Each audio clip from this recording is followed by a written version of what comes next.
त्याबद्दल विचार करा। आजच मी KDMC महानगरपालिकेचा आयुक्त म्हणून पदभार स्वीकारलेला आहे। आपले क्षेत्रात आता नागरिकांना चांगली सुविधा कसे भेटावी याच्यावर आमचं लक्ष राहणार आहे। माननीय मुख्यमंत्री महोदय आणि प्रशासनाने सूचना दिलेली आहे की प्रशासन आपला लोकाभिमुख व्हावं, सिटीजन केंद्रबिंदू असावा, सगळी सुविधा त्याला वेळेवर भेटली पाहिजे, हेच आमचा एक मुख्य उद्देश राहणार आहे।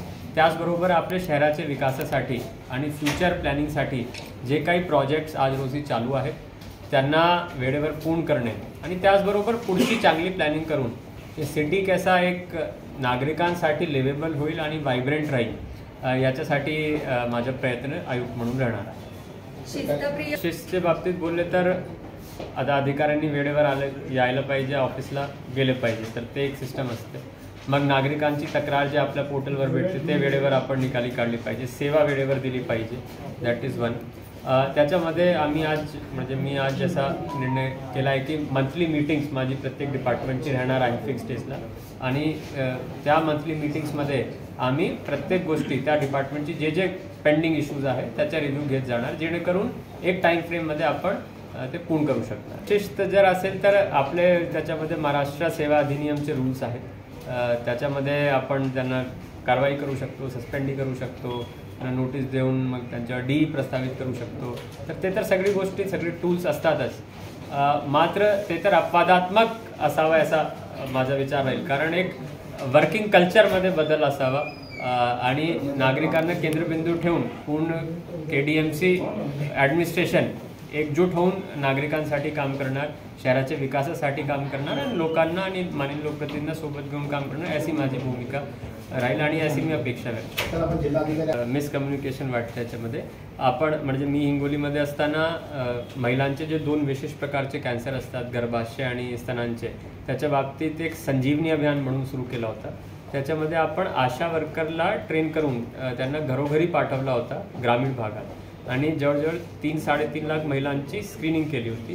त्याच्यातले 13,000 महिला असे निघाली ज्यांना काहीतरी लक्षण आहेत, दे हॅव सिम्पटम्स आणि ते सस्पेक्ट्स आहेत। मग त्या 13,000 महिलांच्या PHC, RHSDH, डिस्ट्रिक्ट हॉस्पिटल्स आणि पुढचे तज्ज्ञ डॉक्टर्स मार्फत तपासणी करून जे काही पॉझिटिव्ह निघणार याच्यातने मग त्यांचे पुढची ट्रीटमेंट आपण करणार होतो। याचा एकमेव उद्देश होता अर्ली डायग्नोसिस, अर्ली आयडेंटिफिकेशन आणि अर्ली ट्रीटमेंट, जेणेकरून आपण यांना कॅन्सरपासून लांब ठेवू शकतो आणि एक संजीवनी देण्याचं काम आपण या योजनेमार्फत केलेलं आहे। उलट मला असं वाटते की हे महिलांना लक्षण होते कदाचित, आपण विचारलंच नसतं तर ते पुढे आलेच नसते, आता ते पुढे आले, आपण त्यांच्यावर उपचार करून त्यांना बरं तरी करू शकणार। तर इट्स अ पॉझिटिव्ह इम्पॅक्ट आणि याच्यामध्ये काही म्हणजे दुमतच नाही। शिक्षण आणि आरोग्य आजची जी घटना घडली ते मला आताच समजली, नक्कीच आता त्या माणसावर आपण सस्पेन्शनची कारवाई आणि पुढची डीची प्रोसेस करणारच आहोत। मला असं वाटतं प्रशासनमध्ये एक गोष्टी असते ज्याला आपण इंटरनल इन्स्पेक्शन म्हणत असतो, म्हणजे आपले प्रत्येक ऑफिसेसचे आपण दर महिन्याचे इन्स्पेक्शन्स, त्याचे काय कामकाज चालू आहे, कसं चालू आहे ते आपण बघत असतो।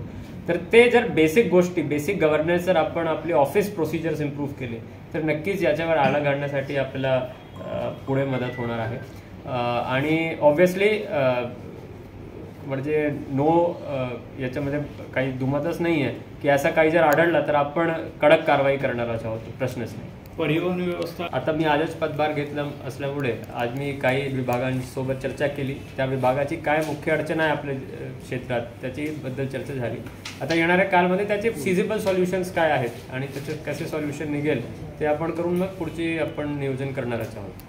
त्याकडे आता काही महानगरपालिकाची शाळा आहेत, तिथे इन्फ्रास्ट्रक्चर मग क्वालिटी ऑफ एज्युकेशन या दोन्ही गोष्टीवर पॅरलली काम करण्याचं माझा मानस राहील, जेणेकरून तिथे जे मुलं मुली शिकतात त्यांना दर्जेदार गुणवत्ता शिक्षण कसे भेटेल।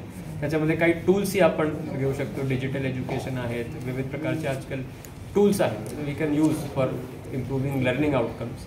आणि आरोग्याचे पण आपले काही प्राथमिक दवाखाने आहेत, UPSCला बोलतो, आणि काही टर्शरी म्हणजे उच्च दर्जाचे हॉस्पिटल्स आहेत, त्या ठिकाणीही गॅप ॲनालिसिस करून कुठली काय कमतरता आहे मग मॉडेल हॉस्पिटल्स किंवा स्मार्ट हॉस्पिटल्स आपण त्या ठिकाणी निर्माण करण्याचा प्रयत्न करू।